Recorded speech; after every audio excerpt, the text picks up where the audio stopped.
In the spotlight tonight, Grandma. And the Democrats plan to keep Republican Congressman Paul Ryan's hands off of her. Ryan's district in Wisconsin has long been considered a lost cause for Democrats, who have offered up sacrificial lambs in losing elections since Ryan won his seat in 1998. This year, they're pouring the party's full resources into his next Democratic opponent, and they're starting earlier. Small business owner Rob Zurban has already announced his intention to end the political career of the Republican rising star and stop Ryan's plan to turn Medicare into a voucher program.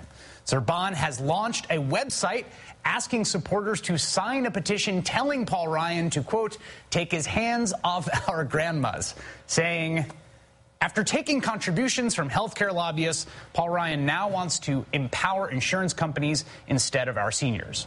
Zurban's campaign comes at a moment and in a place that many progressives are hoping will spark a national movement.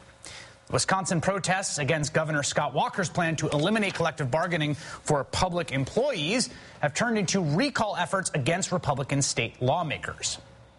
And Congressman Ryan said that attendance at his town hall meetings is exceeding the numbers he saw during the 2009 healthcare town halls. Are we going to fix everything? We're taxing our employers, our businesses, a lot more than our foreign competitors are taxing theirs. The international average for the corporate tax rate is 25%. Ours is 35%. Hey, come on, everybody. Let me all right? If you're yelling, I just want to ask you to leave. So, are we seeing the next stage in the progressive counter-movement to the Tea Party wave of discontent that powered the Republican Party back into control of the House? Across the country, Republicans are now on the receiving end of political tactics they pioneered, facing angry constituents who openly question talking points and the radical schemes hatched inside the Beltway.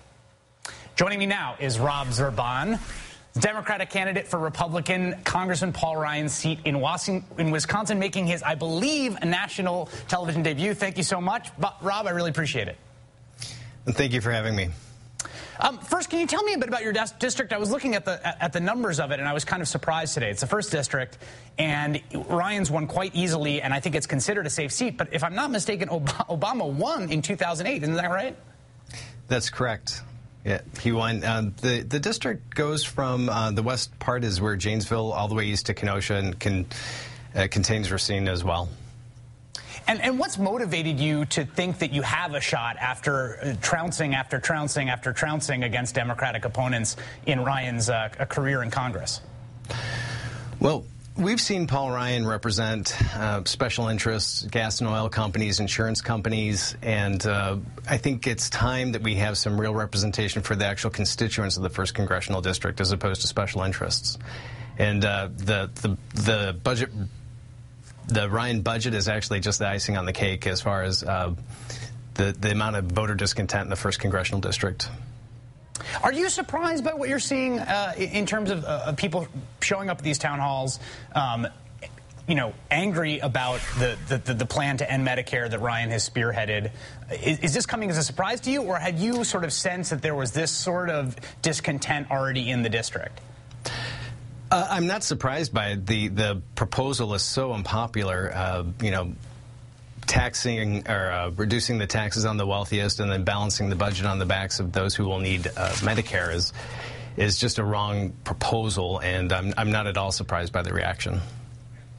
I'm wondering if you think I'd like you to comment a little bit about the sort of demographic bait and switch that the Republicans are pulling here. One of the things that's really striking is when you look at people that are attending a lot of these town halls, you see people who are older than 55 often, and they're angry, and the response from Ryan in one of his town halls and Republicans all the country is, don't worry, we're not changing things for you.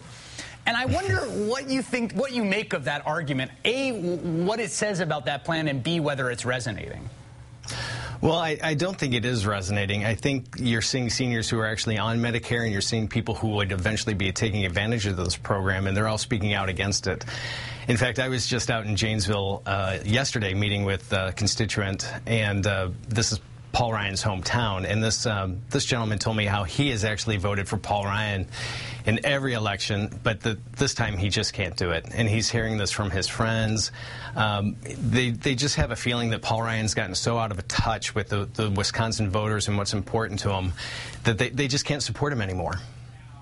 Finally, I want to ask you what the economic situation and the jobs picture looks like in the district. I know that there have been auto plants in the district. Some of those are really have been decimated over time, and particularly even in the last several years. What is the job situation that the members, the constituents in the district are facing? Well, it's pretty bad, Chris. We've seen the loss of the Janesville GM plant, the Chrysler plant closed down. We've lost jobs there. Paul Ryan's got a credibility problem. In 1998, he campaigned as the paycheck protection candidate, and he's been anything but. We've seen a mass exodus of jobs from the 1st Congressional District, and I like to refer to him as Pink Slip Paul. Rob Zurban, thanks so much for joining us, running against Paul Ryan in Wisconsin's 1st District. Appreciate it. Thank you.